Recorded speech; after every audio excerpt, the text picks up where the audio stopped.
Hi everyone. Welcome to Hi everyone. This is Megha Mawandia, your parent coach and counselor, coming to you live to talk to you today about opening up. So we've been together on this journey for a while now. Today is my seventh live session with you. And over these weeks, we've talked about a whole load of things. We have traveled this lockdown phase. We started talking about wellness and mental health, what working from home means, how to balance working from home, the pockets of mental health space that we can create, children's needs. We talked about children's education, special time as a tool. We talked about play listening as another tool. And last time we talked about the importance of setting limits. This is the last of the sessions I'm going to conduct on in this series right now. You will still see me coming on and off over the next few months, but as every Thursday 5 p.m. Live session, this is going to be the last of it. And Global Insurance is going to be taking, for those of you watching me on Global Insurance, it's going to be taking these videos onto YouTube. So I will be doing some of those YouTube live videos. And those of you watching on Treeoak, I will be doing smaller videos going forward, but these are the bigger, larger ones, which this particular series is I'm concluding with it today. And hi Prathama, happy evening to you too. Nice to see you here. I wanted to talk today to everyone who's been tuning in and watching us regularly, and for those of you who are new to this session today, um, I wanted to dedicate today to post lockdown.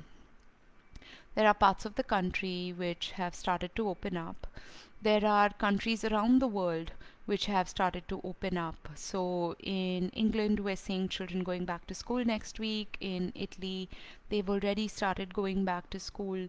So post lockdown has started bringing about change around the world. And how are we supposed to respond to this change as parents and caregivers, and even people going into offices and working places post that? Um, the reality is that there has been no cure found. The reality is that the virus is still very much out there, and we pretty much know not we don't know a great deal more than what we did know a couple of months ago. So our idea of safety is really being questioned and challenged.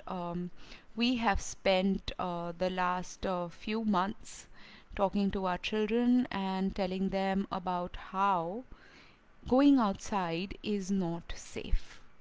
And now we're going to expect them to go outside and perform as we perform outside as they did normally. Now, for a lot of the children, it's not going to be difficult.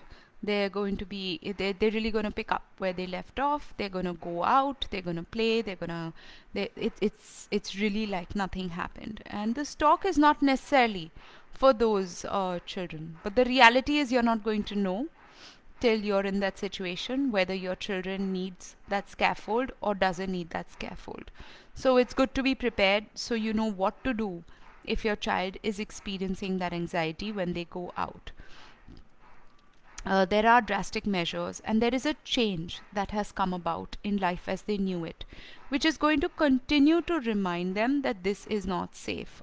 It was my daughter's birthday this week, and a simple act of blowing a candle was no longer safe. And we had a birthday cake, but we had no candles to blow. These are big changes. There are sanitizers everywhere. There is this requirement, even in classrooms. There's going to be a social distancing measure. There's going to be this need to obsessively clean and get ready, to wear a mask.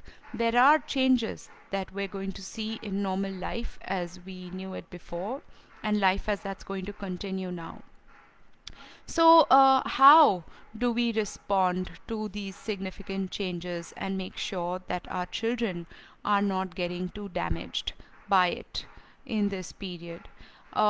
So, first of all, we need to understand that all of us are not going to feel the same way about these situations. Some of us are going to be very comfortable with going out and about and not going to experience this anxiety, while for some of us, this experience of anxiety is going to be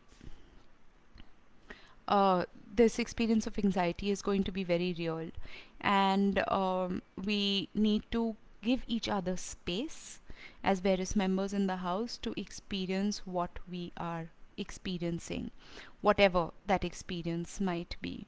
I know that when I went grocery shopping soon after lockdown, and what stunned me, it was the first time I stepped out of my house after being in quarantine, and what stunned me was just the mental exhaustion of going to that store, waiting outside, the constant feeling of am I being safe with each item I was touching and putting into the basket. Even though I was wearing gloves and I was sanitized and I sanitized before and after, this challenging of safety was still there. I spoke to a colleague recently who's in Italy, and she talked about going for lunch to a friend's house. And she said, I have forgotten the art of holding a conversation and eating.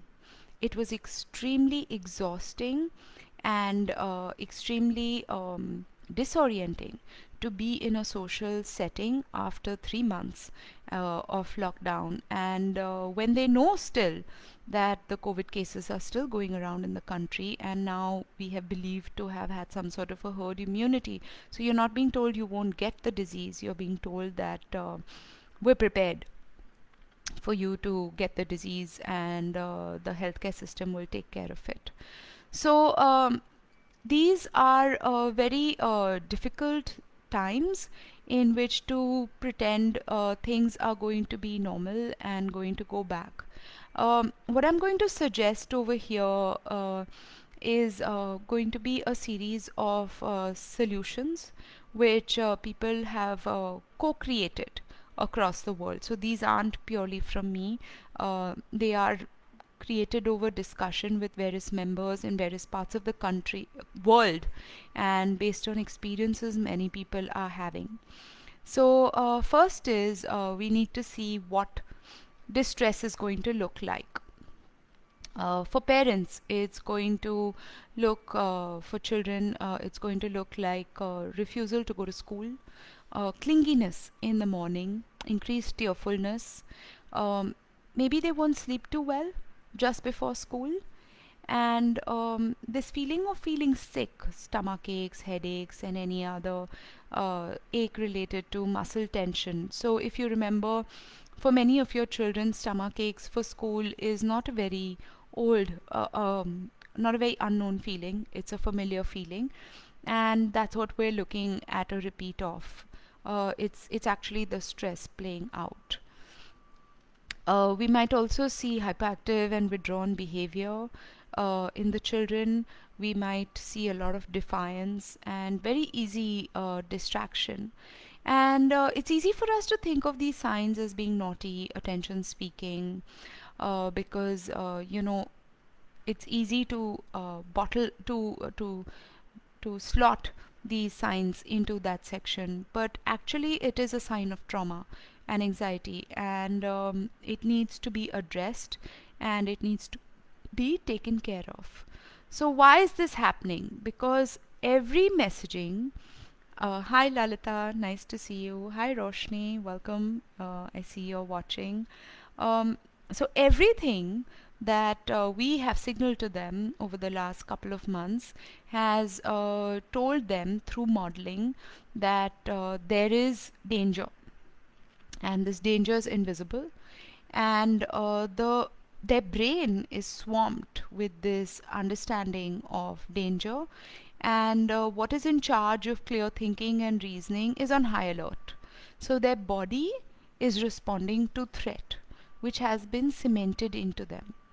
Now, how we adapt to threat is by jumping away from that situation, which makes them easily distracted and unfocused because their focus is on being safe and taking care of themselves. So, because of this really strong messaging that has gone back to them, they're emotionally very triggered. Their brain is quick to unleash anger, and emotions are in the forefront as opposed to logical reasoning and thinking. That's why it makes us feel hurt, exhausted, grumpy.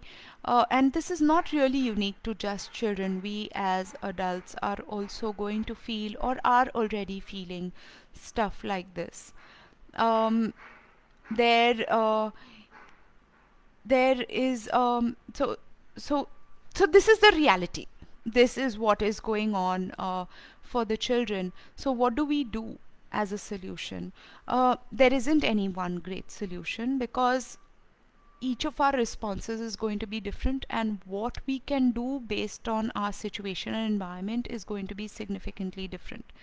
So first of all is we need to address the behavior that we see it as what it is. So instead of blaming the child for being naughty, aggressive, not listening, not having enough attention, we need to understand that this is likely to be a response to trauma and give them that benefit of doubt. Um, Assume that what you are dealing with is a frightened child, not necessarily a disobedient child, because you will end up with more sympathy for your child and you'll be able to give them more room for misbehavior, as we might call it. We'll be more tolerant to their feelings, whatever they are having. Secondly, we need to observe our own responses. How are we responding to this situation? Um, how are we feeling when we are vulnerable, when there is a sensory overload? Notice those signs about us. So, what I'm really saying is the first step is really going to be about awareness and calling it what it is. Let's not try to pretend like we're going to pick off from February as though March, April, May did not, or June. I don't know how long this will go on for, but we cannot pretend they didn't exist because the reality is they did, and they have created an impression into our brain, and we need to address them so that we're going to be able to move forward without further damage into our brain and our children's brain. The moment we start to acknowledge things, they become less painful and less difficult to deal with. They become more manageable. So, the strategies we can do is before your children are going to go off to school or you're going to go off to work, could you start your morning with a routine? So, something which, some play, some connection, first thing in the morning instead of just rushing about your day. So, if your child is going to be left behind in the house and you are the one who's going to work, even then I'm going to ask you, can you play with your child before you disappear? Because remember, they've been used to having you at home all day long, and them waking up and seeing you've disappeared is not necessarily going to be a good experience for them. So start a routine, start connection in the morning before you leave, and see if you can start this routine at least a week before either of you get out of your house. So a week before children have to go to school, get them into the routine of getting up and getting ready and playing, or a week before you need to go to work, start getting them used to that, you know, I'm going to go to work, or when you're going to go to school. So start using this language of anticipation that week before, so that it's not going to come as a total shock, and they've had a week to prepare themselves and know what to expect out of themselves before they do go in. Start using language like when you go to school or when I go to work instead of if, because to be very honest, till now even I've been using the language God alone knows when you're going to go to school, if you go to school ever again. And we can't switch from if to you are going. So we need to create a more gentler shift and move into when you go to school. Hi, Saravanan. Saravanan, I hope I've pronounced that right. Welcome. So try to start shifting that language from when to if. Um, Start using visual reminders like calendar to do a countdown. What you're basically doing is slowly, think of it as when you cook something in the pressure cooker and you don't just open that lid off.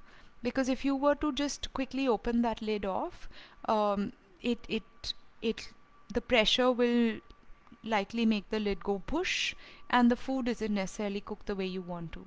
What you instead do is wait for the steam to slowly go out and then opening the lid becomes easy and safe.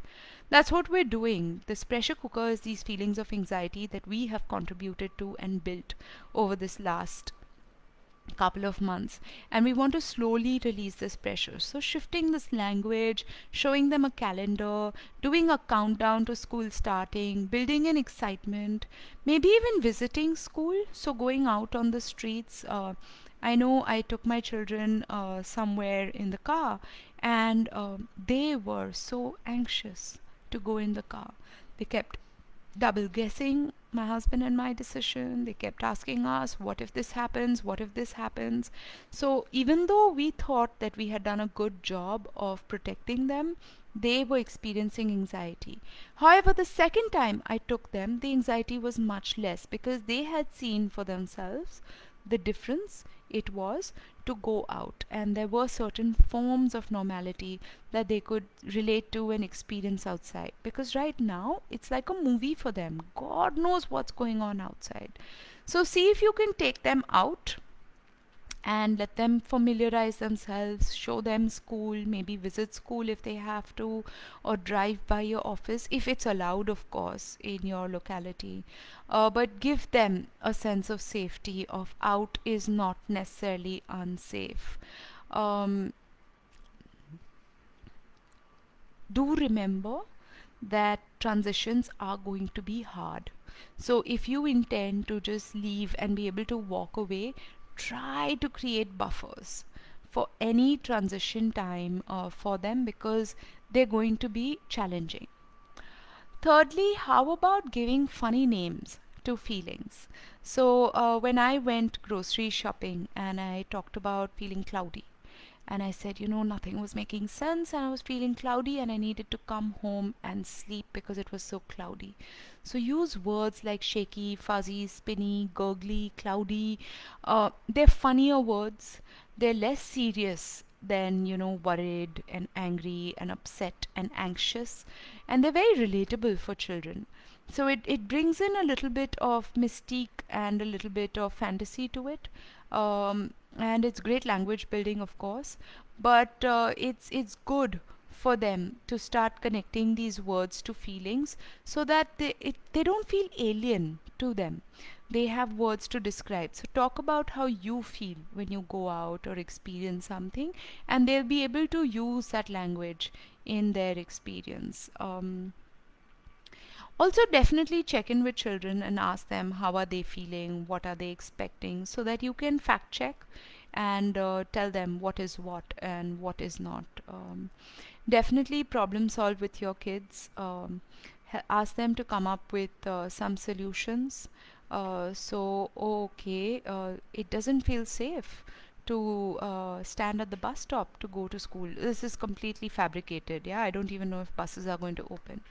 So, assuming that's the scenario, to say, what do you think you could do to be safe before you get onto that bus, or what do you think you could do to be safe on the bus till you go to school, and involve the children to co-create what safety looks like for them. You don't have to go with everything they say, but what you're going to do is give them a little bit of ownership of taking the information that they have absorbed over these 2 months into action. And what this information also does is it takes us away from that feeling of flight or fright into constructive problem solving. So you will see less anxious and challenging behavior from your children. So, most importantly, in all of this, we need to stay calm.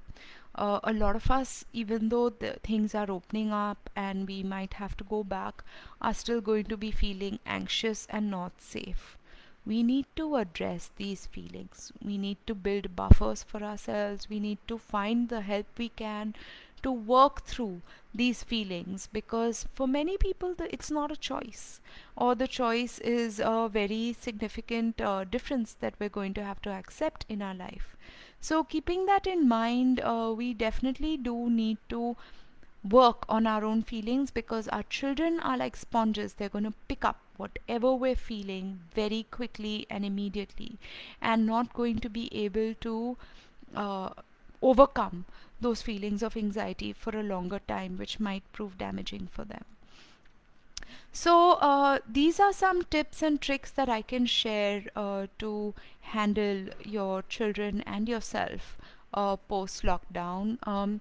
I hope this series has been of help to all of you, and they're all available on treeoak.india's Facebook page, and you're most welcome to scroll through them depending on wherever you are in your parenting journey.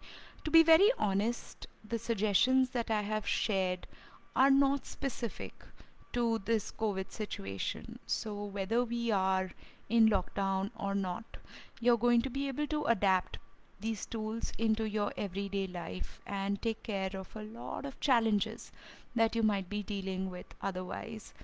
So, here's to staying safe and being happy, and taking care of yourself and your children in the future.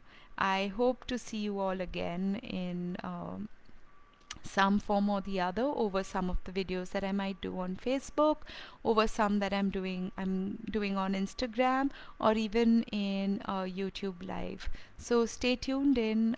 Do like my page treeoak.india and the global insurance page to follow what all we have in stock for you. Take care. It's been a privilege to be there with you all. This is Megha Mawandia, your parent coach and counselor. Thank you.